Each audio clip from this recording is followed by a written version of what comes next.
Ya. Entonces, estos vendrían siendo algunos.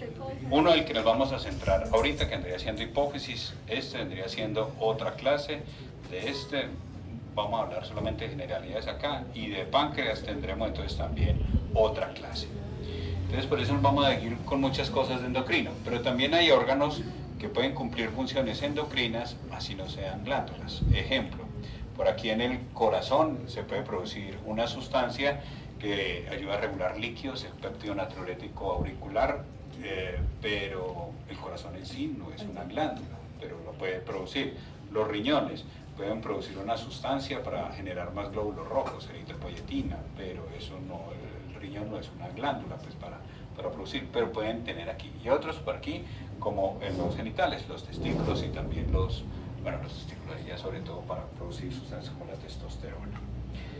Nos vamos a centrar acá, hemisferio, tálamo, y por debajo del tálamo está una estructura que vendría siendo el hipotálamo. Y pegadito a esto que es el hipotálamo, este tallito que se llama el infundíbulo, que era lo que habíamos dado en clase en el segundo semestre, existe esta estructura pequeñita que tiene un tamaño aproximado como el de un blanquillo, ¿sí?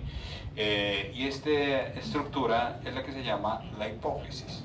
La hipófisis, si ustedes la ven, el aspecto externo es como tal, es grisáceo y se asemeja mucho al blanquillo, pero no le van a ver regiones. Desde el punto de vista microscópico sí hay regiones, y esas regiones son tres. Hay una que queda hacia adelante, la adenohipófisis. Esa adenohipófisis se considera que es la parte más grande de la hipófisis y es la que va a producir la mayoría de las hormonas. Existe una zona que es de discusión, la parte intermedia, que la han metido algunos aquí en esta, pero en los textos aparece así, la parte intermedia, que podría producir esta hormona que es la estimulante de los melanocitos. Y existe una que esta se les había preguntado el semestre pasado, que es la neurohipófisis. La neurohipófisis, que es la parte de atrás de la hipófisis, el lóbulo posterior, ella produce dos hormonas, antidiurética y oxitocina, ¿sí? Que esas sí habían salido por allá en un parcial. Otro, antidiurética para regular líquidos, oxitocina para la calma, para el control y para las mujeres gestantes poder arrancar el trabajo de parto. Esta es una vista general de cómo se clasifica la hipófisis. La hipófisis entonces está aquí por debajo del hipotálamo, aquí tendríamos el hipotálamo, este conjunto acá con sus 13 núcleos, y aquí estaría la hipófisis con sus tres segmentos, una parte anterior, la adeno, una parte posterior, la neuro, y están metidos dentro de una estructura ósea que es de la cual ahorita vamos a hablar. Esta es la base del cráneo, plano transversal, se quita el cerebro, se quitan las meninges, y observen aquí donde está la punta de esta flecha. Esta estructura de acá se llama la silla turca. Las sillas turcas son sillas sin apoyabrazos, así como en forma de U. Esto es anterior, esto es posterior. Esta es la parte anterior de la silla turca, esta es la parte posterior de la silla turca, y en este hueco de acá es donde debe estar la hipófisis. Por acá y por acá va a estar saliendo un nervio que ustedes ya estudiaron, nervio óptico. Y entonces de ahí ya van dilucidando para dónde va la cosa. Entonces por aquí y por aquí va a pasar el nervio óptico. Está en todo el centro, la silla turca. Estaría entonces ahí, en esa zona central, y esa parte del esfenoide me va a contener una glandulita muy pequeñita que estaría aquí en 15, que vendría siendo la hipófisis. Si yo miro entonces la hipófisis, esto es un corte en el plano coronal, aquí por encima va a estar pasando, si esta es la hipófisis, por encima va a pasar esta estructura que se llama el quiasma óptico. Y ahí me devuelvo hacia el último parcial de Morfo 2. ¿Qué pasa si hay una lesión del quiasma? ¿Cuál es la lesión? Una hemianopsia Bilateral. Bilateral o bitemporal. Entonces existe una hemianopsia bitemporal. Entonces los tumores de la hipófisis van a terminar generando desde el punto de vista campimétrico una hemianopsia bitemporal. Pero un tumor, o sea, si este es el tamaño normal de la hipófisis, no solamente si crece y comprime entonces el quiasma, no solamente se podría formar una menopsia bitemporal, sino que observen que por aquí cerquita están pasando estructuras vasculares, la carótida interna, y también están pasando unos pares que tienen que ver con el movimiento de los ojos, el tercero, el cuarto, el sexto. Entonces, al pasar por aquí cerquita, un tumor muy grande en la hipófisis también puede comprimir tercero, cuarto y sexto.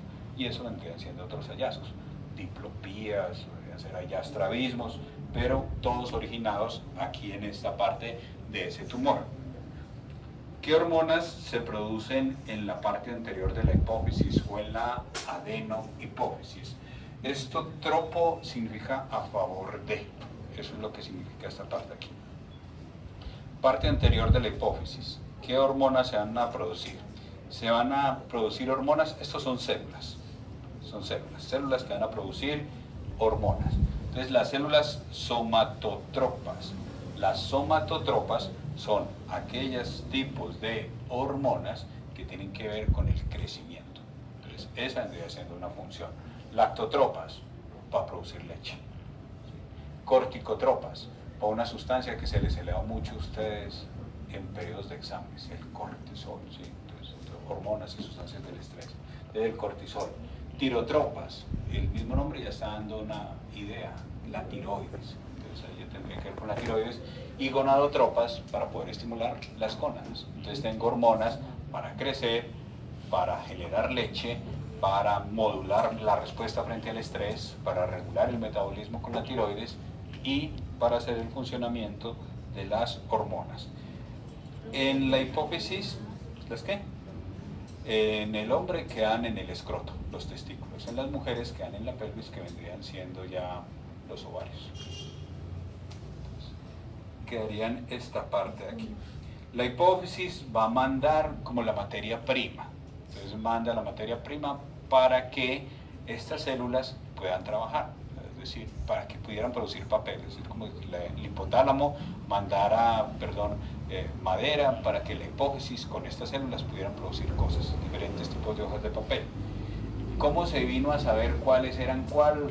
Inmunohistoquímica. Las células se tiñen de una forma especial y se vieron diferentes grupos y se fueron como censando la parte de los receptores. Esta vendría siendo como un sumario de toda la adenohipófisis, pero pues se los voy a ver entonces una forma ampliada. Este es todos juntos, pero arranquemos entonces por aquí. Esos son las hormonas, los nombres que aparecen ahí arriba. La primera, esta G es de grow, de crecimiento, ¿sí? Y esta vendría siendo hormona, ¿sí? Entonces vendría siendo la hormona del crecimiento humano, ¿sí? Esta de aquí. Esta hormona del crecimiento humano, para lo que va a hacer, permítame que un momentico.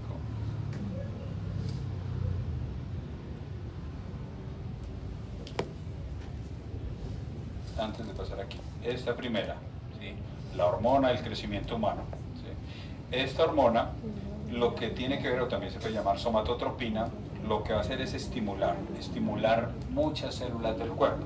Estimula el hígado, el músculo, cartílago, huesos, tejidos, y si yo estimulo todo eso, pues la persona crece. Entonces, esa es la parte. Messi estaba muy enanito, muy chiquitico, y tampoco es que haya crecido mucho, pero para no quedar tan chiquitico, a él le daban hormona del crecimiento, para poder tener una parte más allá de la función. Esto funciona mientras existan receptores. Si se terminan los receptores, no va a estar. O sea, si alguno de ustedes dice, no, es que yo soy muy chiquito, y si me coloco hormona de crecimiento, si ya se cerraron las placas de crecimiento, no van a crecer más. Podrán crecer en tamaño, pero no en longitud. Entonces, esto se llama hormona del crecimiento. Esa hormona del crecimiento humano, aquí con H, ¿sí? Human Growth. Esa hormona, entonces, lo que va a favorecer es que crezca. De esta hablaremos luego. Esta es producida por las tirotropas, la TSH. La TSH es para el metabolismo, con la tiroides. Hablamos luego. Y después tendríamos las que estimulan las gónadas, estas dos, FSH y LH. folículo estimulante y luteinizante. ¿Qué van haciendo la FSH? Aquí, FSH. En las mujeres, inicia el desarrollo de los óvulos, inducen a la formación de estrógenos, y en los hombres estimula los testículos para producir esterno. Eso lo hace la FSH. Entonces, no solamente pues, cumple más funciones en la mujer que en el hombre, pero en los dos existirían acciones. La luteinizante tiene que ver, entonces, para que las mujeres produzcan estrógenos y progesterona. El mismo nombre lo dice, pro, a favor de gesterona, de la gestación, hormonas a favor de la gestación, para ovular y formar entonces todo lo que es el cuerpo lúteo a nivel del ovario, y en los hombres va a producir testosterona. Estos son ciclos. Entonces el cuerpo tiene que tener una producción de una sustancia, saber cuánto está su nivel y saber poderse regular. En los gimnasios ustedes van a ver, mucha gente quiere ganar masa muscular, pues inyecta testo. Y si se inyecta testo, sí, le van a crecer los músculos y le van a crecer en una forma bastante rápida. Pero ¿qué van a hacer? Que el cuerpo ya no produce su propio testo. Entonces, como no produce esto, se atrofia. Y si se atrofia, entonces el testículo, ya sigue toda una serie de cosas, ¿sí? Y de fenómenos. Y como este testículo ya no vuelve a producir testosterona, ese que se inyecta testo va a estar dependiendo siempre de testo. Si no se inyecta, tendrá todos los problemas. Entonces esa es una de las grandes cosas que van por ahí con todo ese mundo del culturismo. Aquí tendríamos las otras hormonas que harían falta. Entonces, PRL es de prolactina. La prolactina es para incrementar entonces el tamaño de la glándula mamaria para poder favorecer la eyección de la leche, la producción de la leche. La eyección es de la oxitocina. ACTH tiene que ver con producir glucocorticoides, cortisol, que es la sustancia que es la responsable de la respuesta frente al estrés. Y la de los melanocitos, esa todavía está en discusión de para qué sirve, entonces no vamos a hablar de esto. Y nos quedaríamos entonces aquí con prolactina y con la ACTH, que es la del cortisol. Esas son las que están aquí en la parte de adelante. Entonces, si me vuelvo, la de arriba, corticotropas, perdón, somatotropas, ¿sí? Esto es de somato, para que el cuerpo crezca. Esto es para el metabolismo, tirotropas, ¿sí? Estas para estimular las gónadas, gonadotropas. Lactotropas a favor de la lactancia. Y esta es corticotropa para favorecer las sustancias que regulan el estrés. Las dos, FSH y LH, es de gónado, de las gónadas. ¿Sí? Por eso aparecían los testículos y por eso aparecían los ovarios. En la parte posterior, en la adenohipófisis, se produce oxitocina y vasopresina, y ahí se tendrían que devolver amorforos. Oxitocina, que esa es la que permite inyectar la leche y generar sustancias para la calma, y la antidiurética para regular líquidos. Y ahí tendríamos todas, ¿sí? Con el nombre, con lo que traducen entonces desde el inglés. La gran mayoría se producen entonces es en la parte anterior, en la adenohipófisis, TSH, ACTH, las de las gónadas, la de prolactina, y en la neurohipófisis se produce oxitocina y antidiurética. Ese es el sumario entonces de las hormonas que se están produciendo en esta estructura que es el hipotálamo y que tiene que tener un eje. El hipotálamo induce a la hipófisis a funcionar, la hipófisis produce hormonas. De las hormonas, entonces cada una tendrá su función, y de ahí ya tendríamos la parte de la regulación. Estas son generalidades enormes de cómo funciona la hipófisis, porque el punto clave para ustedes es qué pasa si hay un tumor en esa hipófisis. Entonces, si hay un tumor en esa hipófisis, a eso se le denomina un adenoma hipofisiario. ¿Qué sucede con los adenomas hipofisiarios? Cuando ustedes encuentren esas tres letras, OMA, está asociado a un tumor, ¿sí? Carcinoma, ¿sí?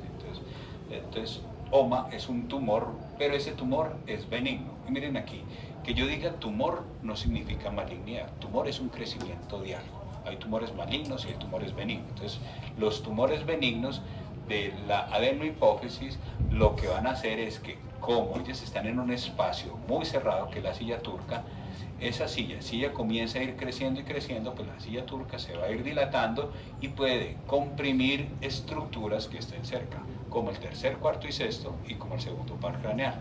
Y también se podrán generar alguna hipersecreción o hiposecreción de alguna de estas hormonas. O sea que lo que ustedes están viendo a nivel visual también puede tener cambios hormonales.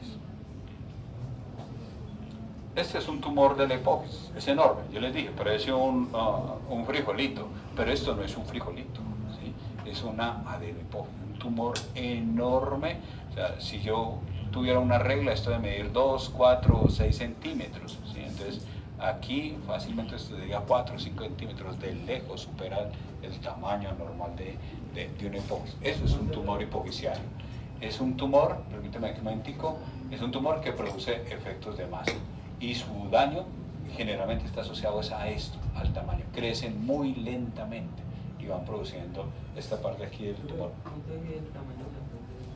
Ya le digo, ya va a aparecer en otra diapositiva. Es un tumor frecuente, pero no es maligno. En muchas de las autopsias que yo hago, puede encontrar esto, sin tener absolutamente nada que ver. O sea, la persona nunca en su vida, muchos de ustedes podrán morir con un tumor hipofisiario y nunca se habrán dado cuenta, porque son tumores de crecimiento lento y son benignos. O sea, los que van produciendo síntomas son aquellos que son muy grandes y ese tamaño comprimen entonces los pares craneales. Entonces ellos vendrían siendo el tercer tipo de tumor que podríamos encontrar después de los de células gliales y de los de las meninges. ¿Qué produce un adenoma hipofisiario? Síntomas porque produce muchas hormonas o porque produce pocas hormonas. Y la tercera opción es producir síntomas neurológicos. Poca secreción, ejemplo, las gónadas están chiquiticas. Si las gónadas están chiquiticas y no funcionan, hay regresión de los caracteres sexuales secundarios. Si están aquí pequeñitas, si una mujer tenía senos, los senos se le van volviendo más pequeñitos. Si tenía vello púbico, se pierde el vello púbico. Entonces esto es una regresión de caracteres sexuales femeninos.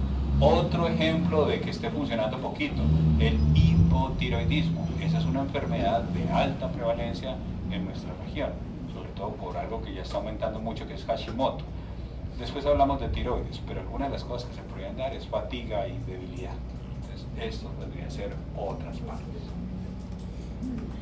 Y estos son síntomas de poca funcionamiento de las hormonas, y los síntomas neurológicos pues dependen del tamaño. Si es muy grande, puede generar dolor de cabeza. Lo más común es que no dé dolor de cabeza. Entonces vendría siendo otro. Si van alterando las estructuras que están al lado, ya lo puede ir destruyendo. Vuelve, otra vez, la misma pregunta. Adenoma hipofisiario, ¿qué tipo de hemianopsia produce?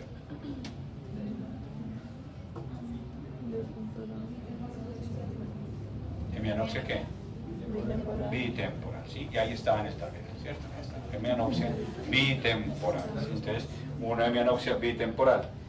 Esto vendría siendo entonces la hipófisis, y ahí ya tendríamos cómo se disminuye el campo. Veo solamente el centro. ¿Por qué? Porque la lesión está entonces en el quiasmo. ¿Qué otras alteraciones se podrían encontrar en una persona con adenomas hipofisiarios? 1. Tosis palpebral. Tosis, vuelvan otra vez a pares craneales, lesión del tercero, del elevador del párpado superior. Puede existir dolor, ¿sí? Porque recuerden que por ahí cerquita también está pasando el quinto, el trigémino. Y pueden dar estrabismo y diplopía por compromiso del tercero, del cuarto, del sexto par craneal, por las relaciones anatómicas que tiene la hipófisis. ¿Qué más pueden dar? Trastornos del sueño, de la conducta, de la alimentación, de las emociones, ¿sí? por su compresión con el hipotálamo, funciones del hipotálamo. Entonces tendríamos hallazgos visuales, hemianopsia bitemporal, diplopía, estrabismos, dolores de cabeza, y a ese hallazgo ustedes podrán ver a sus pacientes con algunos síndromes específicos. Y eso no es tan raro como ustedes creen. De aquí, gente que ya ha pasado por esta materia me han contado que a veces en consulta aparecen personas que vienen es para una fórmula optométrica cuando en realidad tenían era un problema hipofisial. Nunca detectado porque es de crecimiento muy lento. Y cuando hacen ustedes todas las pruebas campermétricas, tienen una mianopsia bitemporal, y dicen, bueno, el problema está en el quiasma, ¿será que tendrá? Bueno, y ahí está. Vamos a ver como 2 casos que me han contado. Entonces, ¿qué más podrían ustedes evaluar? Ustedes no van a hacer ni los exámenes de laboratorio ni nada de eso, pero sí pueden hacer una serie de preguntas para poder, o mirar a la persona para poder tener una idea hacia dónde estaría entonces el origen de los hallazgos que está refiriendo esa persona. Obviamente hacen agudeza visual, hacen campimetría, ¿sí? Para poder mirar. Esto lo hacemos entonces los médicos, radiografías, tomografías, resonancias, para mirar a ver el tamaño de la silla turca. Y si está muy grande, los neurocirujanos hacen un tratamiento y es quitar todo ese tumor a través de la nariz. Meten un aparato por la nariz, le perforan la nariz, le perforan por acá en la silla turca y extraen el tumor. Porque es la vía más fácil, porque atravesar por acá cerebro, lóbulos, todo lo demás y llegar hasta el centro es muy complicado. Es la vía más segura para operar un tumor hipofisiario. Y ahí viene entonces su pregunta. El tamaño es que sean mucho menos de esto, ¿sí? Menos de 10 milímetros. ¿Sí? Es decir, es pequeñita, es pequeñita, es pequeñita. Sí, tiene tumores que estarían por ahí más o menos entre 6 y 10 milímetros, entonces es muy poco probable que eso genere síntomas visuales, sino que genere más cosas hormonales. Si ya van sobrepasando este tamaño, los 10 milímetros, ahí ya sí pueden generar compresión del quiasma, compresión del seno cavernoso y afectar 2, 3, 4 y 6 topar craneal.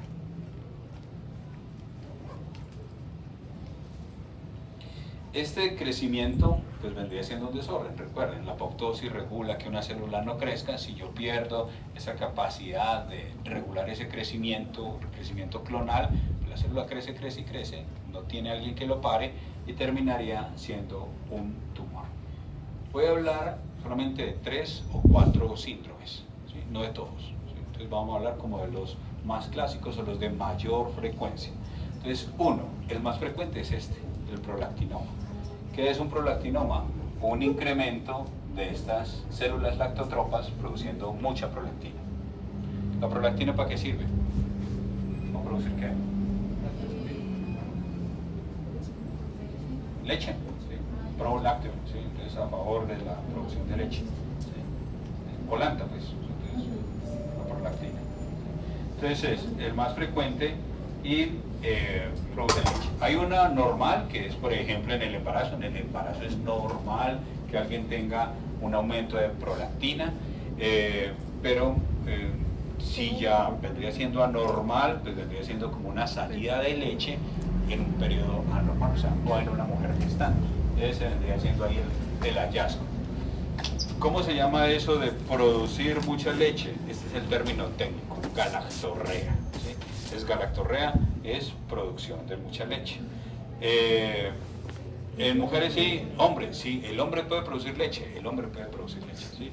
Y distinta a la leche, ¿sí? Entonces es aquí, ¿sí? Entonces, leche a través de la glándula mamaria, sí, entonces ese es galactorrea, porque ese tumor se puede enfrentar tanto en hombres como en mujeres, porque todos tenemos hipófisis y todos tenemos las glándulas que tienen que ver, o las células que tienen que ver con la producción de leche, las lactotropas. Entonces este vendría siendo el hallazgo, más todo lo neurológico, siempre hemianopsia bitemporal.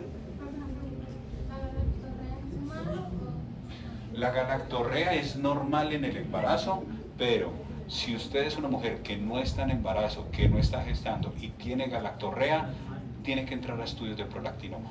¿Sí? Entonces tendría que entrar a estudios y mirar a ver cómo está el nivel de prolactina y cómo está el tamaño de la hipófisis. ¿Sí? Entonces es eso. Pero obviamente en una mujer que está lactando, que está en embarazo, es normal tener galactorrea. ¿Y en hombre? El hombre es completamente anormal, porque el hombre no tiene por qué estar expulsando leche a través de la glándula mamaria, porque es chiquitica y no tiene por qué. Entonces entraría ahí. ¿Hay un caso que pase? ¿Cómo? El hombre que Sí, o sea, pero asociado a esto, a un tumor, asociado a esto, a un tumor. ¿Y la galactorrea puede afectar a otra parte del cuerpo? Acá puede producir pérdida de la menstruación, puede producir menstruaciones irregulares, menstrua cada 3 meses o menstrua cada semana, ¿sí? Puede producir menstruaciones estériles. Menstruación estéril es que la mujer tiene menstruación, pero nunca queda en embarazo, o sea, ahí están, busquen hijos y no quedan en embarazo. Puede disminuir la libido, no le interesa para nada la cópula, puede producir impotencia, puede producir esterilidad en varones. ¿Sí? Entonces, es otros hallazgos que podrían estar aquí asociados a esto. Y desde lo que les interesa a ustedes más es que esos hallazgos, esa galactorrea estaría aquí asociada a una compresión del quiasma, y esa compresión del quiasma estaría generando entonces esa parte. Segundo síndrome, compromiso de la hormona del crecimiento, la somatotropa.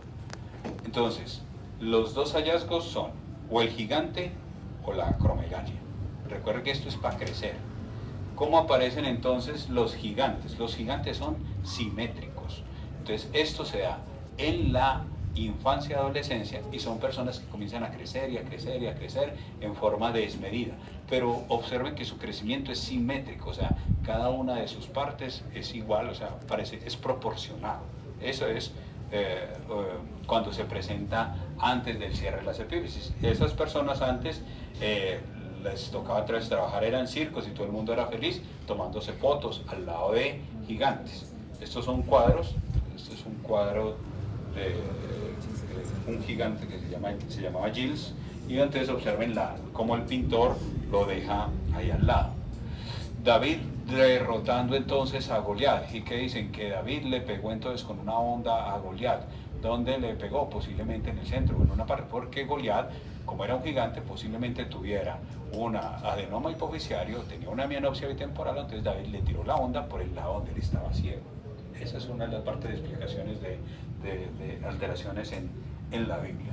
El gigante, bueno, a Goliat no hay registros como tal de fotos de Goliat ni nada de eso, pero este sí hay fotos. Este ha sido la persona más alta registrada en el mundo. 2,72 metros, 222 kilos, el padre medía 1,80, o sea que yo tengo el mismo tamaño del papá, y entonces comparen ahí cómo se vería esa persona. Se llamaban así, le llamaban el gigante de Illinois, vivió en ese periodo, de 1918 hasta 1940, y por allá tiene entonces también su parte ahí de un zapato, pues más o menos ahí está, ¿sí? Como 50 y payaso, ¿sí? Imagínate todo, y el cajón para enterrarlo, o sea, les cuento que fue un problema conseguir ese cajón, ¿sí? La cargada con grúa. ¿Se les hace conocido o no? Sí, listo. ¿No es? ¿Sí? Este era una persona que era muy buena en matemáticas, pero le tocó ser luchador, ¿sí? Y Maurice Tillet, que era un francés, él era la otra parte de exceso de hormona del crecimiento, pero él ya le dio en la vida adulta. Entonces, él no iba a crecer en tamaño, sino que se le crecen algunas partes que son sensibles al crecimiento, la mandíbula y las manos. Entonces, ese es asimétrico, esa es la gran diferencia, ¿sí? Entonces, observen, él dejó inclusive después un molde de su cabeza, y con esos moldes de la cabeza construyeron después, ¿sí? ¿Quiénes son los de Shrek? Pixar? No sé. Los de DreamWorks comenzaron a hacer después a Shrek, ¿sí? Y ahí está. Él fue el molde, todo lo que él dejó después de morir, que sirvió entonces para poder hacer este personaje con toda su saga. Shrek. Resumiendo entonces aquí, acromegalia y gigantismo. Entonces, acromegalia y gigantismo. El niño es un gigante, ¿sí? Cuando se da aquí en la infancia, y es grandotote y es simétrico. Aquí están colocándolo aquí como con las partes. En cambio, los de acromegalia son solamente por aquí en las extremidades y en la cabeza. El problema está en la hormona del crecimiento. Entonces, esos son puntos para que los tengan. Lo demás, hemianopsia bitemporal, diplopia, y eso seguiría siendo igual. Esos eran los grandes. Si funciona poquito, pues los enanos, ¿sí? Entonces, hay enanismos que dependen de un problema hipofisiario. Diferentes cuadros de Rubens, donde utilizan también a los enanos para la rumba, ¿sí? Para la rumba de las cortes. Y el último síndrome es hormona del estrés, el Cushing, ¿sí? Entonces, el Cushing es por un exceso de cortisol. ¿Qué va a producir todo ese exceso de Cushing? Van a producir muchas cosas, además de mianopsia bitemporal. Puede producir esto que se llama cara de luna llena, como muchos piquetes o muchas cicatrices por aquí a nivel de la cara. Puede producir cuello de búfalo, se acumulan grasa aquí y les queda como un morrillo. ¿Sí? En las mujeres pueden tener vello facial oscuro, entonces pueden barbar aquí bigote, inclusive como barba, por aquí por un exceso de cortisol, osteoporosis, hipertensión y una obesidad que tiene una particularidad, que es así como si fuera una manzana llena aquí de estrías. Esto se llamaba abdomen en batracio. Entonces es un mundo como de bullying del médico, porque era así, tiene cara de luna llena, cuello de búfalo, abdomen de rana. Entonces esas características eran las que identifican a una persona con Cushing, y además las extremidades son como sequitas, como delgaditas, ¿sí? Entonces esta es una persona con un exceso de cortisol, puede ser por un tumor. Si alguna persona, por ejemplo, como me preguntaban ahorita, lupus, le tienen que dar hormonas, sustancias esteroides para poder modular esa respuesta inflamatoria, terminan haciendo un Cushing por medicamentos. ¿Sí? Selena, ¿sí? Que Selena tiene lupus, le tuvieron que colocar un riñón y tiene que estar tomando prednisolona. Y le dicen que está gordo porque tiene esteroides, ¿sí? O sea, pero entonces es un efecto del medicamento que ella necesita. ¿Quién tiene Cushing? ¿Sí? Que aquí, cuello de búfalo, cara de luna llena y una obesidad acá, más hipotrofia de los miembros inferiores. ¿Sí? Ahí estaríamos. Entonces, en esta parte aquí. De esto de obesidad hablaremos entonces luego.